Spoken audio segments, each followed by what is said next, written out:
Bismillahirrahmanirrahim. Assalamualaikum warahmatullahi wabarakatuh. And a very pleasant morning to all honorable judges, respected audience, and everyone here today.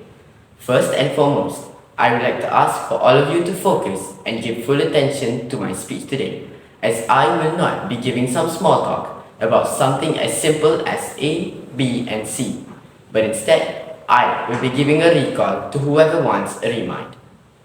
Secondly, I would like to thank the contest organizers for giving me this special opportunity to participate in this public speaking competition. Alright, for my speech today, I will be talking about loyalty to the king and country.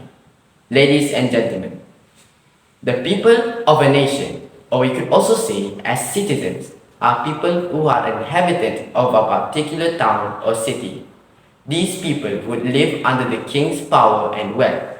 Because of this, the citizens should give their loyalty and respect to their kings. Despite this being the case, nowadays, not everyone are loyal to their country's kings and leaders. This reminds me of a quote by Vijay Eswara, who stated that loyalty, like respect, must be earned. It cannot be taught. Requires effort to acquire, then effort to maintain. It is the ultimate mark of a leader. These words state that loyalty is something that needs to be worked for in order to earn. So now, you may be wondering, how does the king earn loyalty? Firstly, the king must prove to his citizens that he is worthy of his title. So, how does the king do this? The king would have to show to his citizens that he is someone that is responsible, honorable, honest, and intelligent.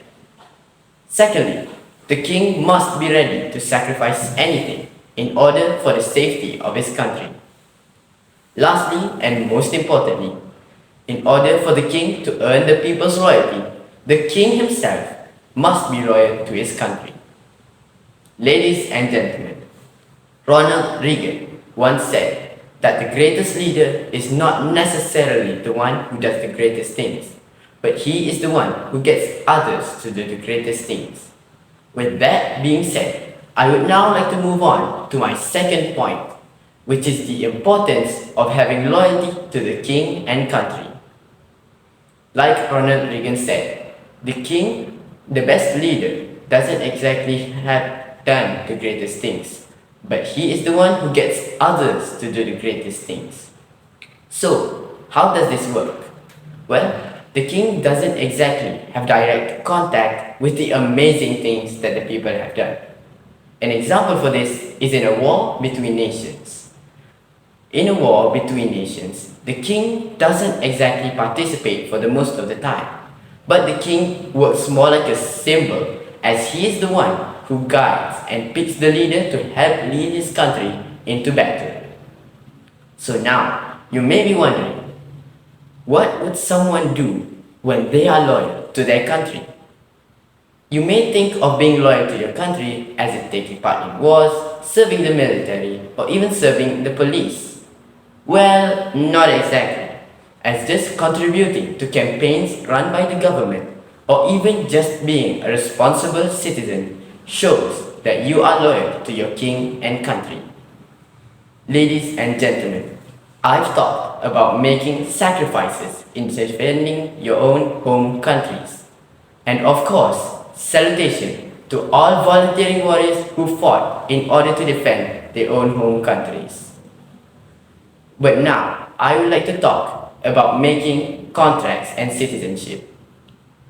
In a contract, there would usually be a council from the highest of the nation. For the highest nation's council would not only have to be loyal, but they would also have to be intelligent. So, what does loyalty and intelligence have to do with solving a certain crisis through contracts?